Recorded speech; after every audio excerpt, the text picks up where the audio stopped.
বাগদার দিকে নজর রাখছি আমরা এবং বাগদা উপনির্বাচনে দেখা যাচ্ছে তৃণমূল কংগ্রেস কিন্তু ব্যবধান ক্রমশ বাড়াচ্ছে।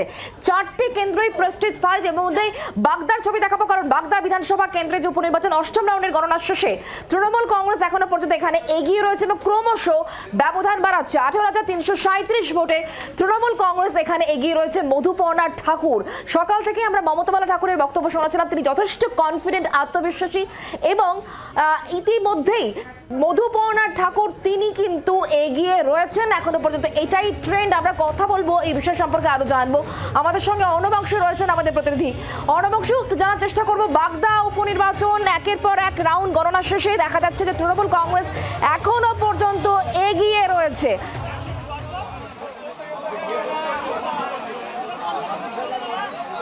দেখো শুক্লা, সেটা হচ্ছে যে অবশ্যই বলবো ব্যবধানটা কিন্তু প্রায় এখন 26,000-এ দাঁড়িয়েছে 10ম রাউন্ডের শেষে, অর্থাৎ শুধুমাত্র অপেক্ষা হচ্ছে আনুষ্ঠানিক জয় ঘোষণা। আমি তৃণমূল ক্যাম্পের মধ্যেই রয়েছি, তুমি একবার দৃশ্যটা দেখো। আমাদের ক্যামেরা পার্সন পার্থপাল দেখাচ্ছেন, সবার মুখে কিন্তু আবির। সব থেকে বড় কথা যে এবারের বিধানসভায় কিন্তু সর্বকনিষ্ঠা বিধায়ক পেতে চলেছে কিন্তু বিধানসভা, অর্থাৎ 25 বছর 1 মাস 14 দিন যার বয়স হবে সেই সর্বকনিষ্ঠা বিধায়ক পেতে চলেছে কিন্তু বিধানসভা। সে বিধানসভায় তিনি যাবেন, তার মা মমতা বালা ঠাকুর তিনিও কিন্তু রয়েছেন। মমতাদি, বিষয় হচ্ছে এবারের বিধানসভায় সর্বকনিষ্ঠা বিধায়ক পেতে চলেছে 25 বছর 1 মাস 14 দিন। মা হিসেবে আপনি কি বলবেন?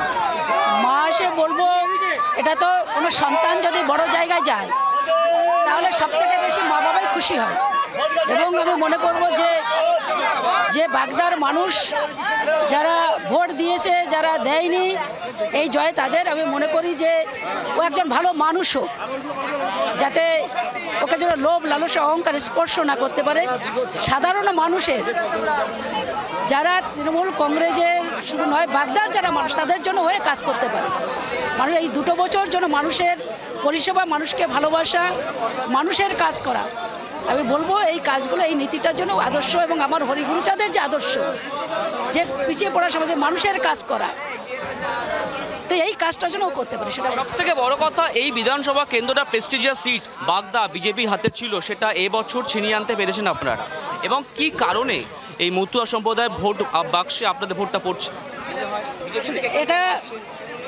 এটা পরিকল্পনাভাবে এইবার যে আমাদের মাননীয় মুখ্যমন্ত্রী মমতা বন্দ্যোপাধ্যায়, যাদের লিডার মানে আমাদের নেতা মন্ত্রীদের, যে তাদের বলেছে যে এই বাগদা সিটটা তোদের দেখতে, এবং এসে সকলকে নিয়ে মিটিং করে দুটো করে ভাগ করে দিয়েছে এবং ডোর টু ডোর মানুষের কাছে যেতে হবে, তাদের যন্ত্রণা, তাদের কথা শুনতে হবে।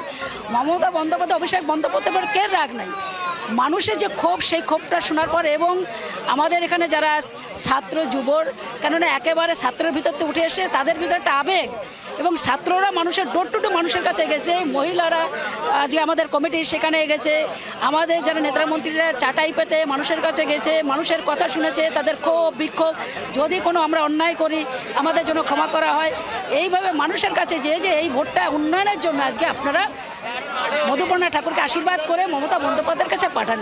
তো এই কাজটা আজকে বাগদার জনগণ সেটা করেছে। আমরা মনে করি যে বাগদার মানুষের যে উন্নয়ন, সেটার জন্য আগামীতে আমরা করতে পারি, এবং তাদের আশীর্বাদটা যেন মধুপর্ণার মাথায় থাকে, হাতটা যেন মধুপর্ণার পর থাকে। বাংলার আওয়াজ, বাঙালির আবেগ, জি 24 ঘন্টা।